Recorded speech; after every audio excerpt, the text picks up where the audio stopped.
Good morning, everyone. Okay, thank you. Good morning, everyone, and welcome to the ADD4KIDS final event. My name is Guillem Figueras. I'm the Senior Associate at Inventing Group, one of the partners of the ADD4KIDS consortium. The first things I want to say is that it's a real pleasure for me to be here, surrounded by so many experts, researchers, and decision makers who are working to improve the pediatric sector across Europe. I would like also to thanks to the delegation of the government of Catalonia here in Brussels for letting us use this great space. And before starting, I will ask you to please save any questions you might have for the coffee break and also for the end of the event. Now I have to admit that when I started working in this project, I didn't have many personal experience with pediatrics cares. And when I was a kid, I was fortunate enough that I really need to see a doctor. So I didn't realize how lucky I was until I began working in ADD4KIDS. Over this past year, working side by side with specialists in pediatric healthcare, I've seen challenges they face and the urgent need for innovation in this sector that can make a difference for children. And that's exactly what today is about. We're here to share the results of this project and to present the European Action Plan, a concrete strategy to fast-track the innovation across the pediatric sector. So let's go over today's agenda. This morning we'll begin with institutional welcome from Dr. Fatima Nunez, followed by the presentation of the ADD4KIDS project by its coordinator, Sofía Ferreira. We will then explore the strategies to enhance the collaboration in pediatric demand-driven innovation led by Anael, Barbara and Garcia. Next, we will discuss the European Action Plan for accelerate the pediatric innovation presented by Nolwin, Shan, Arturo Lareiro. After a well-deserved coffee break, networking session, we will return for a strategy roundtable discussion on ADD4KIDS and the EU pediatric procurement policies, moderated by Rosanna Alessandrello. So we have a lot to cover, so let's get started. I will introduce Dr. Fatima Nunez that will officially open this event. She is the Deputy Director of Research, Innovation and Knowledge Management in Sant Joan de Déu, Barcelona Children's Hospital. Dr. Nunez, the floor is yours.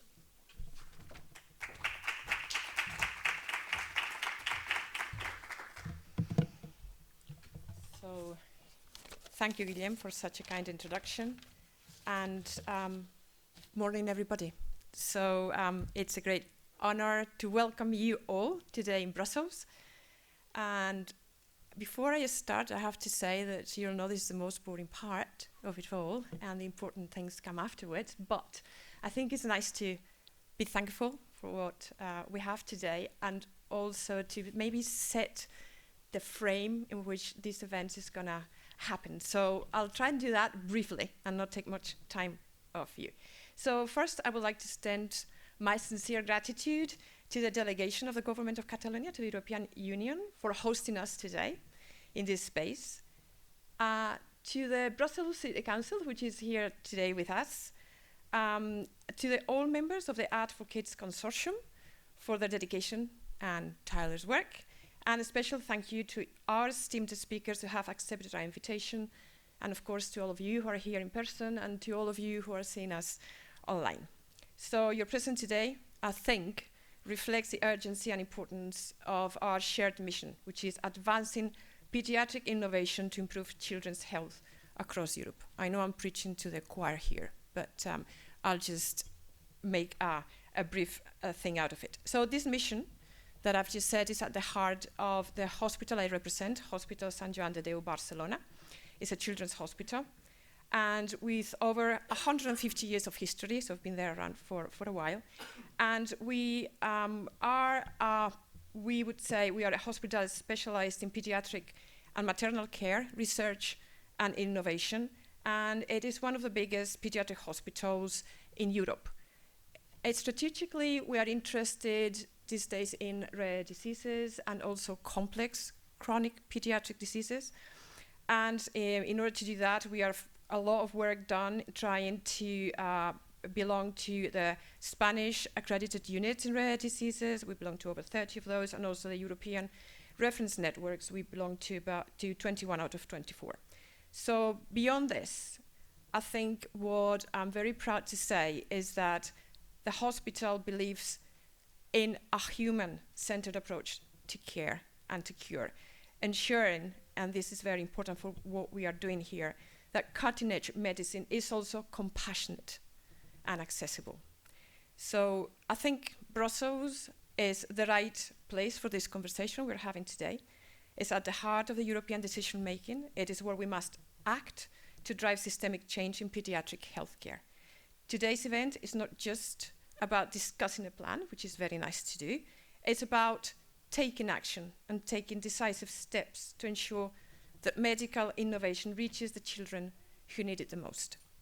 Where innovation is revolutionizing medicine, pediatric healthcare still remains years behind adult healthcare in access to new technologies and treatments.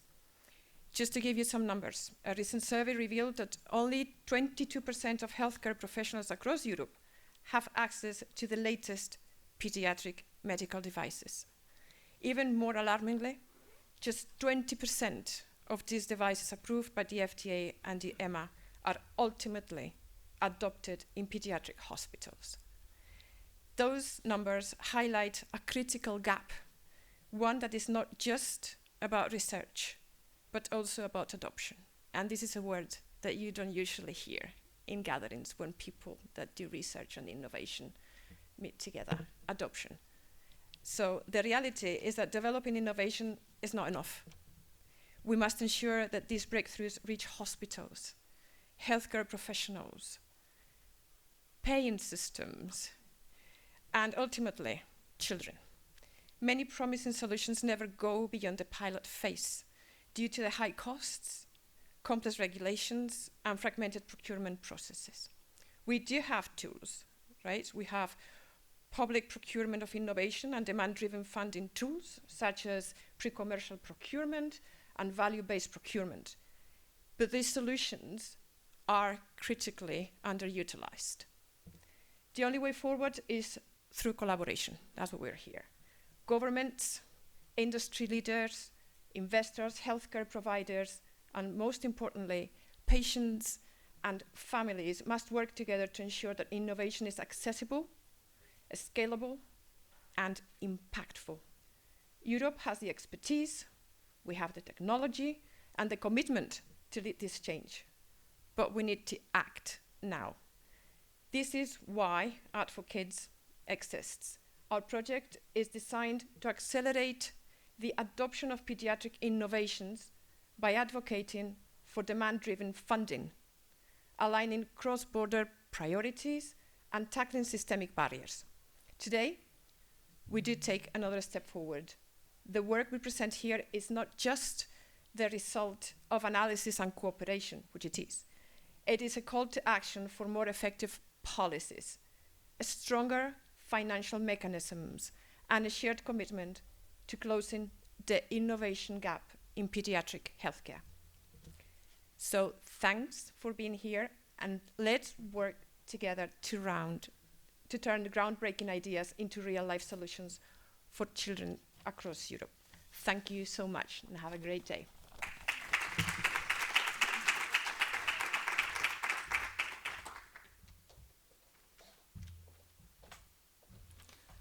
Thank you, Dr. Nunez, for your great words. And now we have Sofía Ferreira, Innovation Manager at Sant Joan de Déu, Barcelona Children's Hospital, and ADD4KIDS Project Coordinator. She will give us an overview of the project, its key objective, and its impacts on medical innovation. Let's welcome Sofía.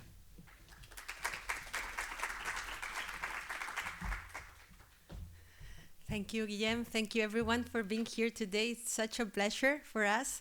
I'm going to briefly present the project, but before we start into the details of what it's ADD4KIDS, I wanted to put you in context about what is the current situation in pediatric innovation. No? And we know that children are our future. Despite that, medical innovation lags behind, and there are still many, many things to do. And on average, in Europe, new medicines take 5 years longer to arrive to the market than the new medicines for adults. And that has a real impact in the patients, in their growth, in their development, and at the end, in the society. Because children who suffer from many different diseases during their childhood, they have long-term complications.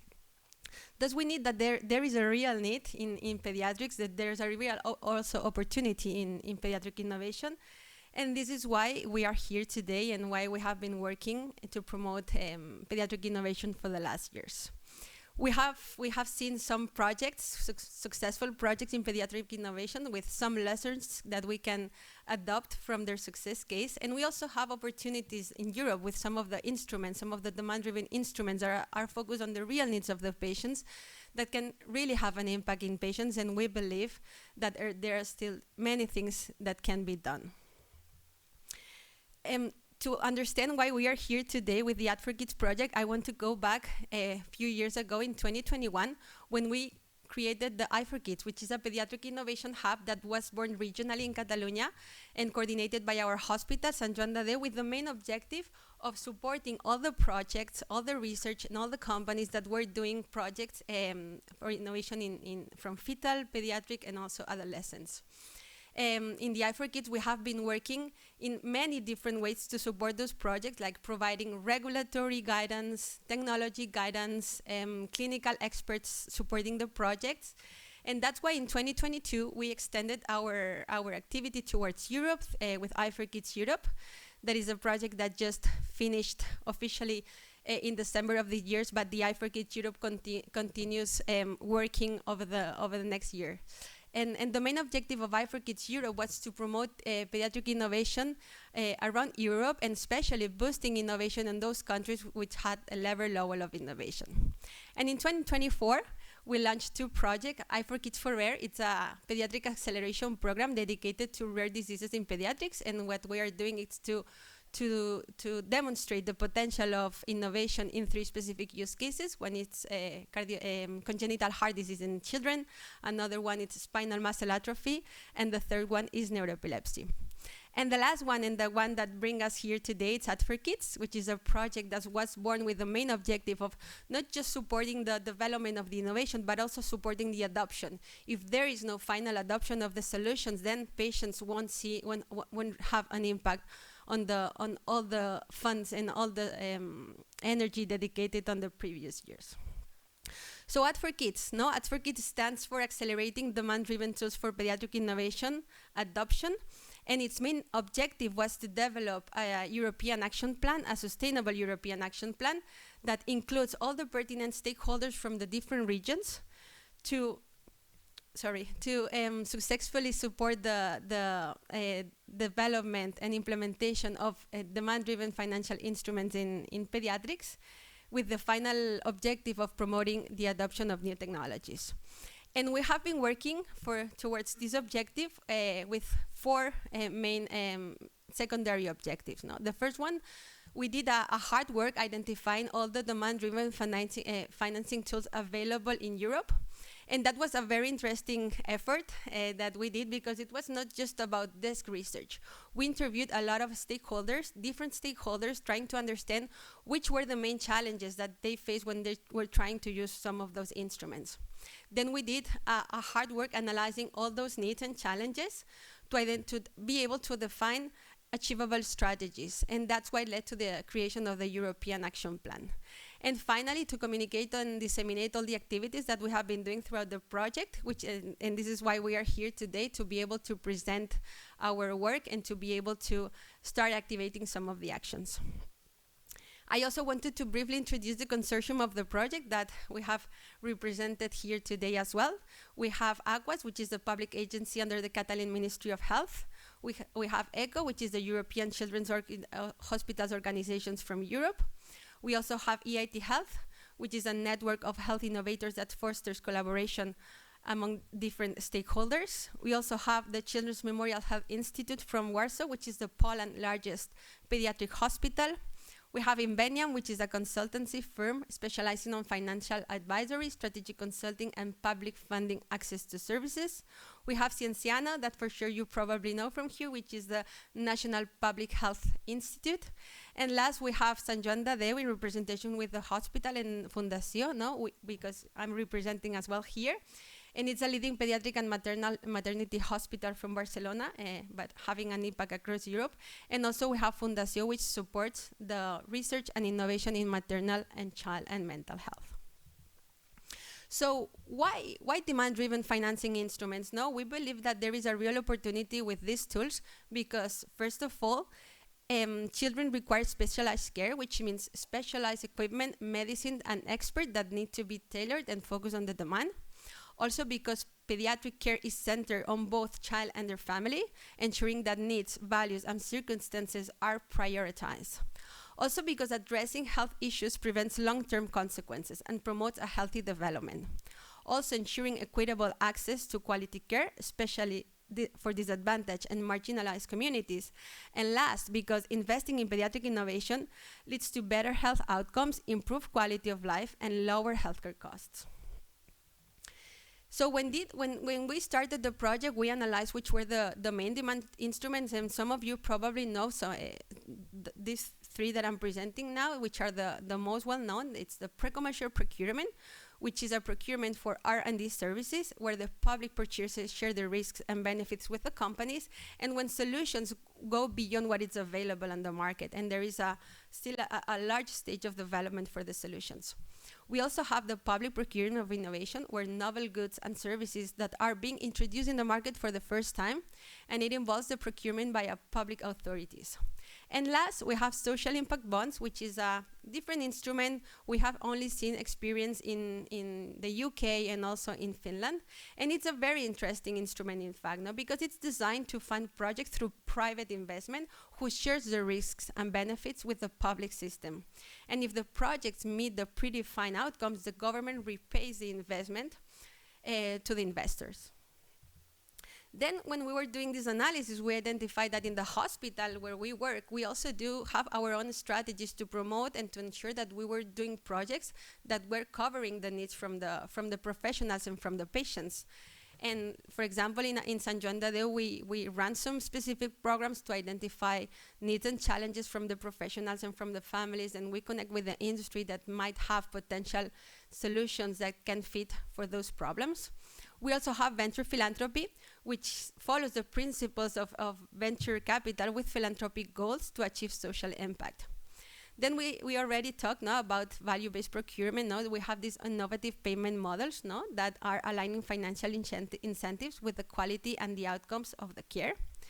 And also we have some tax incentives that these measures aims to reduce the cost for investors and stimulate research and development in underfunded areas such as rare pediatric diseases, for example. And last, to finish this initial part of the project, we wanted to share with you which were the main challenges that we identified in this first part of the project when we talked with more than 30 people and we did the research to understand why these demand-driven instruments were not fully utilized in pediatrics. We saw that there is a regulatory complexity in public procurement. We have regional, national, and European legislations, and that generates a complexity for the companies that are trying to implement those instruments. And also we have the complexity from the tools themselves. We also saw that there were challenges in cross-border innovation procurement, because we have different national regulations and ethics committees. And we also identified that the fragmentation of procurement agencies around Europe were also a problem, especially for pediatrics, when what we are trying to do is to make sure that we access the whole market of children across Europe who can benefit from a specific solution. Then other challenges that are more related to the pediatrics itself, for example, the lack of prioritization of pediatrics in generalist hospitals. Generalist hospitals, when they need to develop specific projects for innovation, normally they go into the adult market because of less risk and less challenges. And also that there was a lack of knowledge on pediatric diseases and expert evaluation. Some of the pediatric diseases are complex, and some of the evaluators might not know the consequence of not addressing some of the problems that affect children, and that's also a problem for our projects. Then we identify some market and investment barriers, no? Some of the problems defined on these calls on the return of investment and the management of the intellectual property, and also limited freedom to operate for pediatric applications, no? When you are trying to develop and adapt a solution that has been first developed for adults, you might have identified some barriers in the protection of your solutions. Also, we identify some evaluation and funding challenges, no? The prioritization of long-term versus long-term focus, no? Which is especially important in pediatrics. And also, sometimes it was difficult to understand which were the European priorities, no? When creating some of these projects and funding opportunities. And last, the administrative burden for small companies. No, we know that most of the SMEs, the startups, are the muscle of innovation. No, they finally, no, their exit strategy normally is to get adopted by bigger companies, but they are the ones who have the capabilities of developing innovation. And some of those processes were very complex for them, and they didn't have the resources, legal resources or team resources in order to overcome those projects. So main takeaways from this part of the projects, no? It has the opportunity, no? Demand-driven instruments, they have the opportunity to bridge the adoption gap, to risk sharing, providing a risk-sharing approach, providing strategic financing tools, and improving the access and equity to innovations. Thank you very much.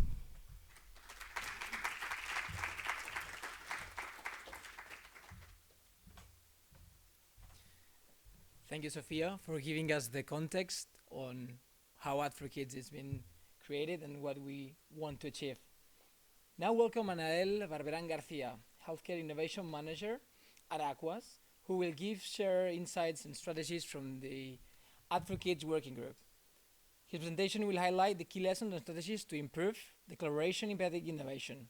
Let's welcome Anael.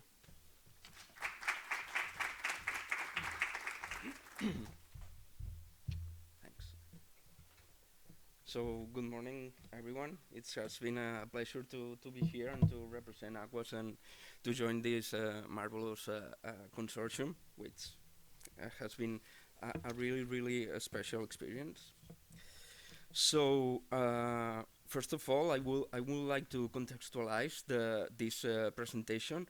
As Sofía explained, the first work package of the project was focused on doing a situational analysis and data gathering about the topic, and it also served to power the activities of work package 2.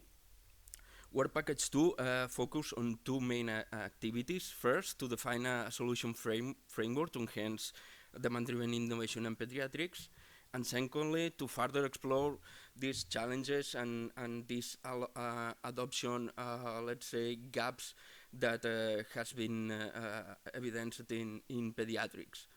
Finally, these findings has been summarized in the white paper that I will be very briefly presenting to you. That finally will inform Work Package 3, which is the action plan. So I would like to explain a bit the methodology we used to build up this adoption framework. For building up this framework, we have adopted the theory of change. For those who are not familiar with, the theory of change is a causal model that it's linking the impact, the outcomes, and the outputs, which are overall the results of the project, with predefined activities, such that it provides like a structured approach to the and ensures that the alignment between the inputs, activities, and result is consistent. As a particularity, with the theory of change, you firstly start establishing the impact, the desired impact, and you start going backwards in time, building outcomes, outputs, and the necessary activities to further achieve these results. First of all, the impact of the theory of change applied to AD4KIDS aligned with the mission of the project, which is, of course, enhancing pediatric healthcare. the outputs of the project, which are mid-term results. Impact is long-term results expected. Output is mid-term results expected. It's were mainly to identify, prioritize, and address cross-border pediatric challenges through demand-driven innovation. And finally, short-term results, or as the theory of change says, outcomes. There are two main outcomes of this project. First of all, the development of the European Action Plan that my colleague will be here presenting, and also the publication of the white paper that I will be briefly presenting here. Main activities done during AD4KIDS project were, let's say, well focused on engaging stakeholders by a set of activities that are collaborative, that are hands-on, both to demystify the DDI process, the demand-driven innovation process, and also to highlight their importance in the different aspects of developing a strong demand-driven innovation proposal. Also, we were interested, of course, in gathering further information, as I said, on pediatric innovation adoption challenges and exploring potential ways to overcome them. Principal among these activities were the AD4KIDS events that I will be briefly explaining in a next slide, which were, as they were performed in 3 different days, were a set of collaborative events to engage the stakeholders in a let's say, in an internet environment, and to discuss and collaborate. And central to these events were the AD4KIDS working groups, which the results I will be briefly explaining, as I said. And finally, just to complete the circle, the inputs to the framework were mainly the ones that came from Work Package 1 that already Sofía explained, which were the comprehensive review of demand-driven innovations instruments, the identification of challenges, and a very extensive inventory of the current demand-driven innovation projects, both at Spanish and European level. These are the 3 AD4KIDS working groups. Were 3 events, 3 different days, with 3 working groups in each event. First of all, the beta event was focused in aligning solutions with pediatric needs, breaking the main procurement barriers, and also exploring upskilling strategies for effective procurement. Such that we wanted to, let's say, set the stage for transforming innovation in pediatric care. Second event was the feedback event, was focused on strengthening cross-border collaboration, boosting funding and policies, and also elevating and connecting the already existing pediatric network, such that we aim for an united approach to overcome these potential challenges. And finally, the launch event with the last 3 working groups, which was focused on connecting efforts, fostering internal alignment within institutions, and thirdly, giving examples on how to implement, let's say, policy-based strategies to improve demand-driven innovation, such that we were more focused in strategic options. Just to summarize, these events target stakeholders like clinicians, innovation agents, business acceleration clusters, procurement specialists, public bodies, international agencies, representatives, and etc. The outcomes were further structured, analyzed, and further discussed with the consortium to provide a set of robust strategies and results. Just to say that the white paper summarized this collaborative experience. It's a quite long document, so I will be, I don't want to extend myself much, I will be just exploring the main outcomes that are classified in 5 main areas: governance and policy alignment, funding and sustainability, data and digital health integration, procurement and market engagement, and finally clinical and patient-centered innovation. Very briefly, to give you a glimpse of what the article is containing, main challenges identified in governance and policy alignment were the lack of coordination across pediatric innovation networks and regulatory discrepancies across countries or across regions. Proposed solutions were, of course, developing a centralized pediatric procurement governance hub or harmonized legal and regulatory frameworks across Europe. Next level, the main challenges found were like the high dependency on short-term funding, of course, and also the limited engagement from private investors and venture capitalists. As proposed solutions, we identified, of course, implementing long-term public-private funding strategies and developing final incentives to further engage hospital adoption of pediatric innovation. At data and digital health integration level, we found challenges such as the fragmentation of pediatric health data and the systems that are hindering the evidence-based decision-making and the ethical and legal constraints related to this sector of the population. As proposed solutions, we propose to establish an European-wide standardized pediatric health data repositories or the implementation of GDPR-compliant data sharing framework to support the real-world evidence and promote collaboration.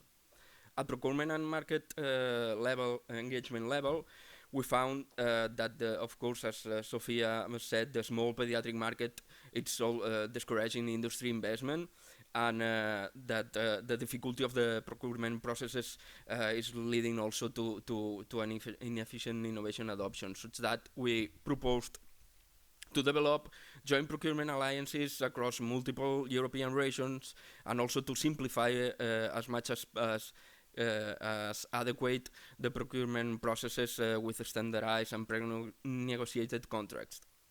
And finally, at clinical, at patient-centered innovation level, we identified this kind of limited clinician participation sometimes in the innovation and procurement processes, and also the low involvement of the let's say that like this, of pediatric patient and family in the procurement and innovation development process. Ideas, proposed solutions that we found interesting were also kind of institutionalize the innovation time for clinicians and maybe including this competence in their curriculum, including it also in their, let's say, academical background, and creating patient and associating patient and family advisory boards to ensure that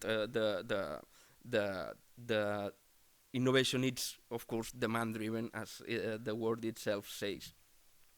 This is a very, very quick overview. I don't want to, as I said, to extend myself much. As a conclusion, we identified that this thematic analysis confirmed the innovation challenges need for an integrated and systemic approach. And these are the main pillars that we identified, such as centralized governance, long-term funding models, robust digital health solutions, streamlined procurement practices, and culture of clinical and patient-centered innovation. I encourage you to download the white paper. I will be sharing the QR code right now, because there you can go deeper into each one of the thematic working groups. We also proposed a kind of let's say policy recommendations at European, country and local level. So yeah, you can download the white paper, and I hope you enjoy it. Thank you.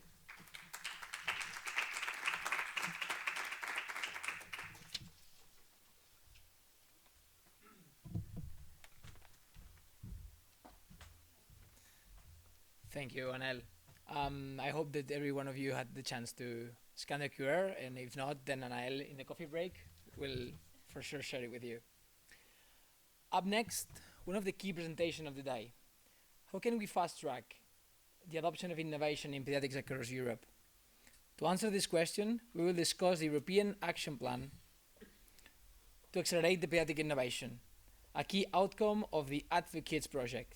And to do so, we welcome Nolwyn Shan Arturo Lereiro, Project Manager at EAT Health. Please give her a warm welcome. Nolwyn.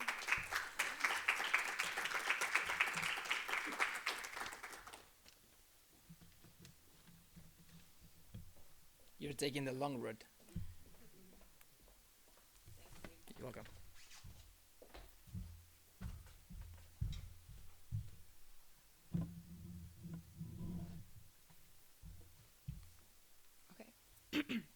So, good morning, everyone. Nice to meet you. So I am Nolwyn, and I'm working as an advocate project manager at EIT Health. And as part of this project, our role was to first propose and co-design a European action plan that I'm going to present you now. And secondly, was to develop and in the future implement a capacity building and acceleration program. We are talking there about 20% of the European Union population, which is in reality 100% of our future. If I'm asking you, how does your childhood shape who you are today? You should realize that what happened during your childhood, positive or negative experience, is in fact shaping your personality, your behavior, who you are today. So one reason why investing in children is not only investing in the present, but also in the future. About the present, here I would like to quote the World Health Organization Regional Director for Europe. Investing in children is also taking into account individual well-being, taking into account individual healthcare of children, whatever they see their economical, social, religion situation, whatever if they have a rare disease or not. We should consider them individually. And we should also enable them not to experience inequalities across country. That's why solidarity across nations is key. So for this presentation, I'm going through the objective, then I will present the strategy to reach this objective. And in each of the strategy, we have been developing actions with a timeline, and then I will present you some concrete implementation. But before to talk about the objective, why now? Why now is key. Well, we are not the only one working into pediatric and into public procurement. About children, this year, the World Health Organization is working into one of the key strategy for the 5 next years. And one of the most important, they want to really focus into investing in child and adolescent health for long-term benefits. But Europe is also looking into pediatrics. This year, the Polish presidency of the Council of the European Union say that they really want to focus into the mental health of children and young people. Talking about Europe, the second trend which is really important now is about the single markets. So the Polish presidency of the Council, but also the European Union and European Commission is really talking about installing a single market. Why? Because there is this need to improve the competitiveness and unlock innovation. And it appears that in our case, unlock innovation is key because we have 5 innovation gaps. First, the fact that healthcare provider and healthcare system are struggling to find and adopt innovation. Second, innovators are struggling to get their first buyers. The third one is the fact that innovation don't always address real needs. The fourth is about scaling across Europe is complex. And the last one is the fact that patients wait too long before having the innovation in their hand. And what has been proposed at the World Economic Forum annual meeting is unlocking innovation through public procurement. And it's quite interesting knowing that less than 25% of investment in research and development really is adopted and reach the markets. So that's why I was saying my previous colleague, we detect that the demand-driven financial instrument is a key instrument to fast-track the innovation pathway, to have research and then innovation reach the market and reach the patient.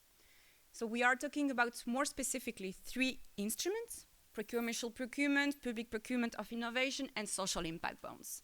And the idea with this instrument is to unleash the power of procurement. That means that we are in an approach of technology pool. The buyer, the procurer, is the one who has the power. So the innovation is going to be boosted by early adopters, and innovation will be designed from public healthcare system needs. In brief, our goal with this European Action Plan is to bring a new approach into pediatric competitiveness in Europe. And for that, we have been positioning the European Action Plan into a specific space of the innovation pathway, which is after the research stage and before scaling up. Our objective with this European Action Plan that I will present then is first, as I was saying, empower the public procurers and pediatric ecosystem to realize the power of procurement to drive pediatric innovation. Secondly, well, we are seeing that in the pediatric, for the moment, there are no use cases of PCP, PPI, or social impact bonds. So what we are looking for also with this European Action Plan is to generate the first case and then to promote and generate new use cases. And it's also a way to participate to the European Commission strategy, because installing a single market strategy, it's a long work, and so it's necessary to go step by step with some example, and we would like to be one of these examples. And the last one, which is the most important, why talking about innovation adoption? Well, in order that the innovation is adopted by the patient, and so we can impact the children's healthcare. The European Action Plan has been designed with 5 strategic lines. These strategic lines has to be considered as an acceleration pathway. And here, simply, to give an example, is like preparing the first day of your children in primary school. Why? Because first, you have to get familiar to the environment. It's important to know the rules of the school, know where is the school. So here's the same. It's important to know what we are talking about. What are these instruments? What are the rules of this instrument? Well, then, you have to also invest into practical preparation to get ready. You cannot just tell to your children, go to school without backpack, without books, without the uniform. Here's the same. We have to invest into some practices in order to start and to support a smooth start, because the start is the most important, is where the stakeholders are starting to be confident, to understand the environment, and then we'll be able to accelerate and to be confident to use these instruments. Of course, never forget to coordinate yourself with the ecosystem. When you have children in school, you cannot forget the parents, the teachers, for the pickups, for the drops, for the organization of the birthday. Well, here is the same. To have all this path, it's important to coordinate with the public as the private sector. And finally, this has to be done taking into account that there is a continuous improvement to be done in order to measure the impact and the achievement of it. But let's go through each of the strategic lines. So the first one, you will see on the report that we called it Building Capacity in the Pediatric Demand-Driven Innovation Procurement Instrument. You will see that every strategic line, how we have been building them. Well, we have been taking the challenges, the context, and then the idea is to use both to reach a goal, because we use the present to reach a future goal. Here the challenge is that, okay, we are talking about demand-driven instruments, but stakeholders are struggling to implement procurement instrument because there is a lack of understanding, and there is also the fact that in pediatric there is no use cases. So we have to start from scratch. So there is, and it's complicated because there is a lack of use cases and lack of roadmaps. But now, Europe, as I was saying, is looking for establishing a competitive and unified single market, and we have already some interesting initiatives, such as the European Health Data Space. So the actions that we have been thinking about are using this context, taking into account this challenge, in order to fully leverage the power of the innovation adoption mechanism. The objective is that stakeholders will be prepared and ready for successful execution, bringing them clear and accessible knowledge, ad hoc support, and sharing experiences. The second strategic line is about enhancing investment and funding mechanism. Here, what we observed is that first there is still an under financial support in pediatric. Well, there is no public procurement call dedicated to childhood and young adults. And it's still difficult to attract private investment. Maybe it's the fact that we are still considering that pediatric is more the area of philanthropy and that we cannot do business with children. But the fact is that we need funds in the innovation pathway, because for whatever sector and area, there is this key moment between transitioning from prototypes to innovation. And in pediatric, the risk is much higher because we are talking about a small number of people. So there is a low number of cases, and about the fact that we are talking about children, there is a high number of regulation approvals. But here, the same, for the action, we really want to use the context, which is the fact that PCP, PPI, and social impact bonds are promoted as the risking mechanism by the European Commission. I don't know if you know, but now the European Investment Bank is working through the Invest EU program to develop and to propose new financial products to financial investors dedicated to public procurers. But they are also members from the ecosystem who are taking the lead and building some dynamic and project in order to discuss how, for example, blended finance, that's mean the mix of private and public, can be used for that problem.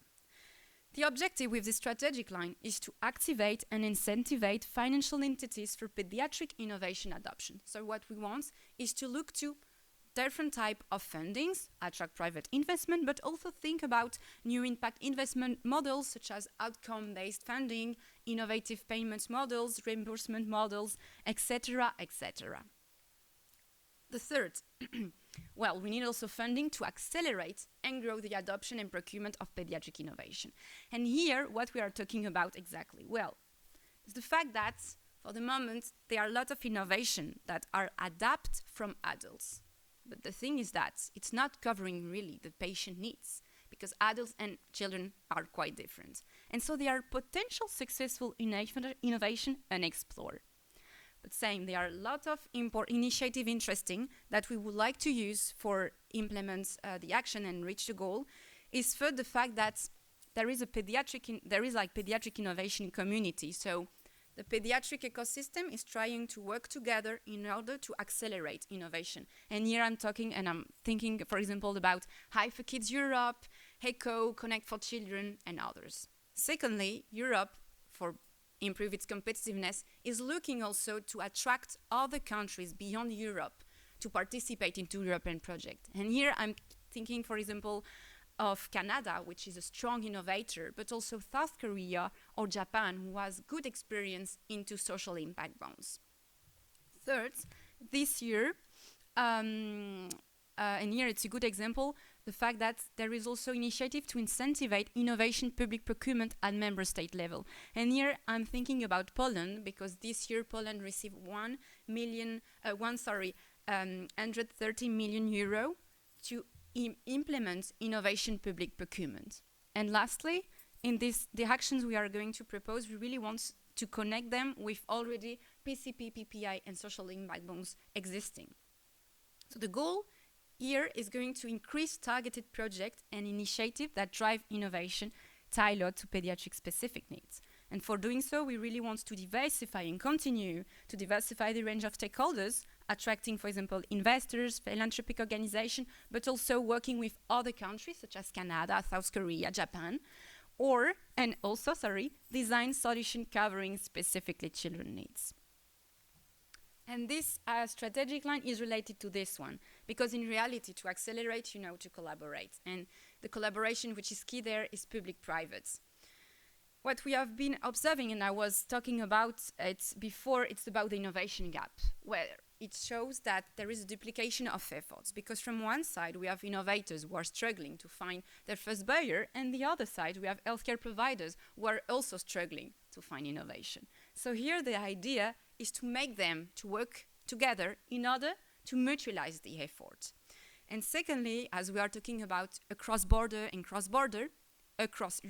and cross-border, it's difficult to articulate cross-border collaboration across Europe.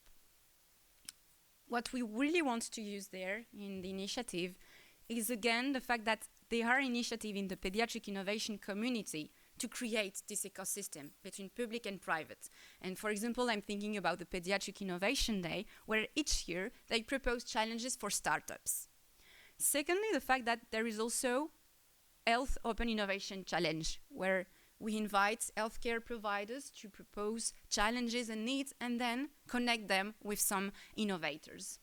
And lastly, the fact that there is the AIHA call at the European level who promote this collaboration, public-private. So with this context, we really want to reach a goal which is bridge the gap between innovation development and real-world adoption at European level, incentivize public-private collaboration. And the last one, it's about evaluation. Here, one of the huge challenges is the lack of evidence to prioritize like innovation procurement. In fact, in order to prioritize innovation procurement, it's important to show the impact. And to show impact, it's important to have evidence and data. And here, we are still in a situation where there is lack of robust data to evaluate innovation impacts, lack of cross-border evaluation methodologies, and also the fact that still in a lot of hospitals, procurement teams are taking into account short-term outcomes. But where we are talking about children, we cannot just consider short-term outcomes. But there are some initiatives, again, interesting at the today. First, the fact that the European Alliance for Value in Health published last year list of actions to support and to orientate each stakeholders to know how they can transition to value-based healthcare. And talking about value-based healthcare, there is also a trend into value-based healthcare procurement. So the goal here, what we are looking for, is demonstrate the lifetime benefits of public procurement into innovation adoption. I'm going to present you quickly the actions related to each of these action lines. So I was saying we have these 5 action lines, and so to reach the goal, we are proposing actions with short-term activities and long-term activities. So within these actions, they are in reality short-term and long-term activities, but you will be able to really go deeply with the report. So the first action we really want to start with is the expansion of this action plan in order to communicate, to disseminate, and at the same time, well, also expand it to policymakers and to organizations who has this power of advocacy. Also, we would like to start with action that we already know that will take place. So I'm thinking about the Paediatric Innovation Day, which is organized by ADD4KIDS Europe.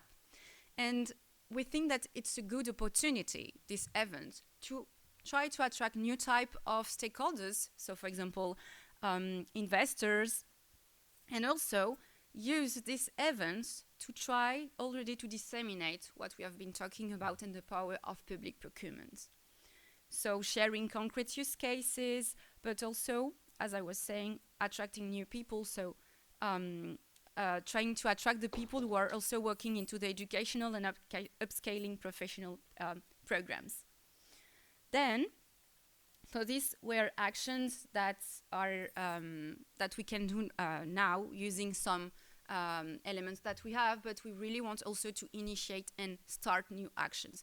And as we are talking about cross-border and Europe, it's important to create a common vision. And here we think it's key to create a European group to develop an EU pediatric procurement strategic plan with the European Commission and with the member states. And to start with this common vision, we think that organize the European Open Innovation Challenge in Paediatric is a good starter in order to have already in mind some example of key challenges and needs. And so, if we organize this European Open Innovation Challenge, we can, at the same time, start to train pediatric care providers to understand how we can translate from challenges to market addressable needs. And we can also, why not, try to establish twinnings program, as we know that there are already some hospitals who did in their hospitals this type of open innovation challenge, and so they are ready to communicate and disseminate their knowledge in order that it can be duplicated in other hospitals. then the idea of this Open Innovation Challenge, well, is to do it annually. And as we are going to do it annually, it's a good way to start to build a data, a network, and here I'm thinking about integrating step-by-step industries and also other countries such as Canada, Japan, or South Korea. Well, it's also important to try to detect European funding opportunities cross borders, such as PCP, PPI, or social impact bonds. And to do it so, as we will need to show the impact of innovation, it will be key to have a common vision into the perspective on measuring the impact, but also into the innovation maturity. And then we are going to more complex actions, which are here more about think and launch new financial instruments, about the fact that taking into consideration practices to children's rights, need and interest, and also start to think about how we are going to develop skills on value-based healthcare. And we are arriving to the end. So in fact, we have a lot of actions, and we need these actions to start to build some data. And here's the idea. We are doing all these actions, and we will have data, and we will generate evidence to be able to prepare reports and also feed advocacy strategy to really show the impact of public procurement, which will be also an opportunity to try to be funded for other initiatives, such as, for example, innovation voucher to support knowledge into public procurement, and also develop tools that will be needed for long term. So to finish, the first actions, we really want to use the power of a consortium, because we have the chance in this consortium to have different expertise. So we have stakeholders with experience into public procurement. We have also one of the Europe's largest innovation support and ecosystem who has this ability to work cross-border. We have also stakeholders working into communication and consultancy, able to work into this dissemination of the action, and of course, healthcare providers. But these are not the only one, because of course, this European Action Plan is the idea is to open it to other stakeholders, and we have already some key and strategic organizations such as ADD4KIDS Europe or IPS, but it's open to others. To finish, as we know, it's sometimes important to finish a presentation with a key image and little story. So I don't know if you know, but this is the world's first functional Lego prosthetic arm that has been created by a young teenager, 18 years old, David Aguilar, who was born with a rare disease, the Poland syndrome. And here, what I really want to share with you is that we realized that with bricks, we are able, and he was able to design an innovation that was adopted and that was useful. And is what we are looking for with this action plan. With all these bricks that we are being presenting to you, we really want to reach the patient and using based on their needs and using the power of community, of networking, of collaboration. Of course, this work wouldn't have been possible without a collaborative work with more than 30 institutions across 15 countries across Europe, and a lot of workshops and meetings and interviews. So to finish, when I was a child, I loved to listen to music, and it was saying, let's think together in order that every children in this world has their own place. So now, let's disseminate, let's talk together about this initiative, about the potential of public procurement in order that every children in this world and in Europe can have access to innovation. Thanks very much for your attention, and looking forward to collaborate together.